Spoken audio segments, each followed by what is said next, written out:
Hello students, आज हम बेटा नेक्स्ट क्वेश्चन डिस्कस कर रहे हैं जो हमारा सीबीएसई का सेट 3 हमारा जो चल रहा है वीडियो में। लास्ट वीडियो में हमने 27 का जो है और से ऊपर वाला क्वेश्चन हमने डिस्कस कर लिया था। अभी हमने नेक्स्ट डिस्कस कर रहे हैं what happened to the colour of the complex when it is heated gradually. तो टाइटेनियम का हेक्सा का कॉम्प्लेक्स दिया हुआ है बेटा और ये न्यूट्रल होता है, तो टाइटेनियम +3 हो गया बेटा इसके ऑक्सीडेशन स्टेट। तो टाइटेनियम का एटॉमिक नंबर 22 है, आर्गन 3d2 4s2।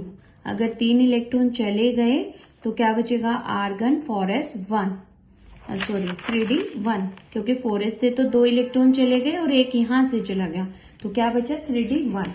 जैसा कि हमें पता है बेटा डी में 5 ऑर्बिटल होते हैं, नाम सबको पता ही होंगे, dxy, dyz, dxz, dx² minus y² और dz²। ये इनके 5 डी ऑर्बिटल के नाम होते हैं बेटा, जो हम 11th क्लास में ही डिस्कस कर लेते हैं। यहाँ पे 6 लिगेंड है बेटा, 6 लिगेंड है तो डी ऑर्बिटल की स्प्लिटिंग होती है। ऑक्टाहेड्रल के केस में 6 लिगेंड मतलब ऑक्टाहेड्रल कॉम्प्लेक्स है, तो ये टूटेगा T2G और EG में।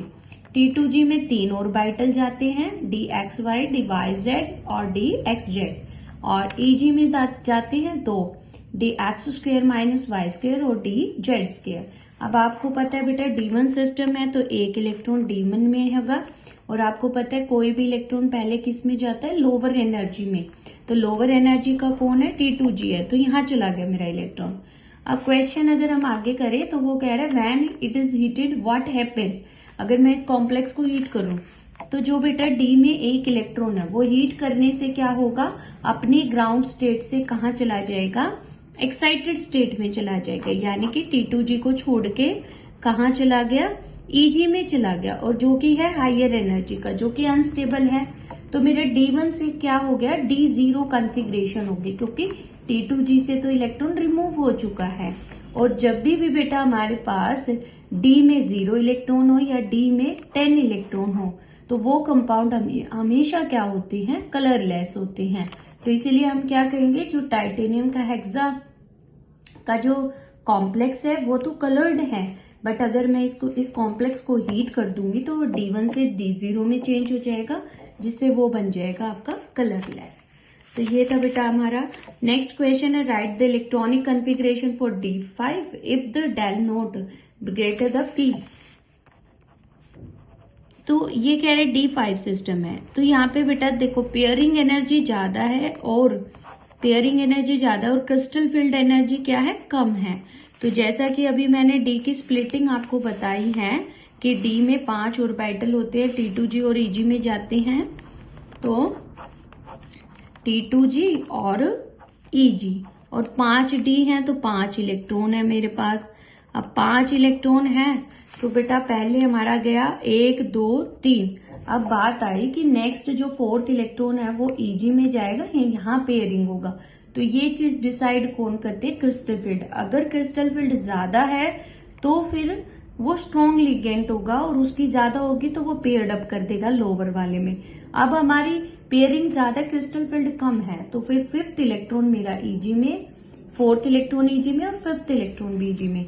तो क्या कॉन्फ़िगरेशन आई मेरी D5 सिस्टम के लिए, T2G में कितने आए, 3 इलेक्ट्रॉन आए, T2G में 3, और EG में कितने आए, 2 इलेक्ट्रॉन आए। तो ये कॉन्फ़िगरेशन हुई T2G 3 EG 2। नेक्स्ट क्वेश्चन है write the hybridization and magnetic behaviour of NiCO4। निकल की आपको दे रखी है।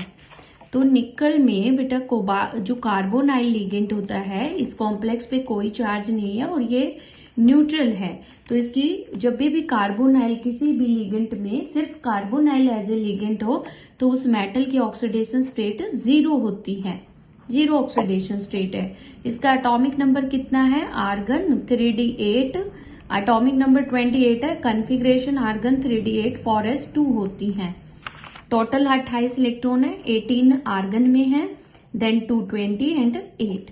अब इसकी कोई ऑक्सीडेशन स्टेट नहीं है तो यही रहेगी।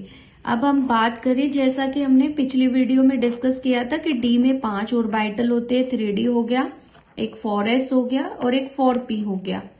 तो बेटा 3D में कितने हैं, उसने बोला 8 इलेक्ट्रॉन, 1 2 3 4 5 6 7 8। और 4s में कितने हैं बेटा, 2 इलेक्ट्रॉन है, तो मैंने 2 को यहाँ ले लिया, क्योंकि s के हैं तो s में ही फिलअप करेंगे। d में 8 थे तो वो हो गए। अब कार्बोनाइल स्ट्रॉन्ग लिगेंड है बेटा, स्ट्रॉन्ग लिगेंड है, वो इन इलेक्ट्रॉन की एक्साइटेशन करवा के और इनको क्या करवा देगा, पेयर्ड करवा देगा।